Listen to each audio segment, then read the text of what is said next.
Leo ni siku nyingine nzuri ambayo nimekuletea somo au funzo ambalo linahusiana na swala zima la acidity na alkalinity conditions of the soil. Yani udongo ukiwa katika hali gani utajua udongo umeathirika na kiwango kikubwa cha asidi, na udongo ukiwa na alkali nyingi utajua kwa namna gani. Cha kwanza, kwenye sayansi ya kilimo tuna kitu kinaitwa soil pH, ambapo soil pH kawaida ni kiwango cha asidi na cha alkali kwenye udongo. Ina maana wakati kabla hujaenda kupanda zao lolote au mbegu kwenye shamba lako uliloliandaa, hakikisha umejua kiwango cha soil pH, yani acidity and alkalinity of the soil. Okay. Grafu ambayo nimekuwekea hapo ni grafu ambayo inaonyesha conditions au scale ambayo inakuwa indicate soil pH jinsi ambavyo inakuwa kuanzia kwenye acid mpaka kwenye alkali. Okay?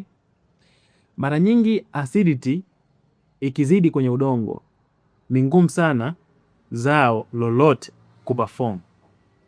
Ni ngumu sana kwa sababu tunaposema acid kikawaida, mfano tindikali inapozidi wakati unafanya jaribio fulani la kisayansi, tayari inakuwa jaribio lile liko kwenye hatari ya kufeli. Kwa hiyo hata asidi ikizidi kwenye udongo ni ngumu sana zao lako ambalo umelipanda kutoboa au kuota, kutoa matunda. Ndio maana tunashauri sana wakulima au mtu yote ambaye unataka kuanzisha kilimo, hakikisha unazingatia soil pH. Kama huwezi kuzingatia wewe mwenyewe, unabidi uwe na mtaalamu ambaye anaweza kukusaidia kwenye swala la upimaji wa soil pH, ili ukaweza kupanda zao lako na ukapata majibu ambayo ni mazuri baadaye baada ya kuvuna. Wengi wanajishangaa kwamba inakuwaje napanda alafu nimepanda heka moja lakini magunia au kiwango cha zao nilovuna ni kidogo.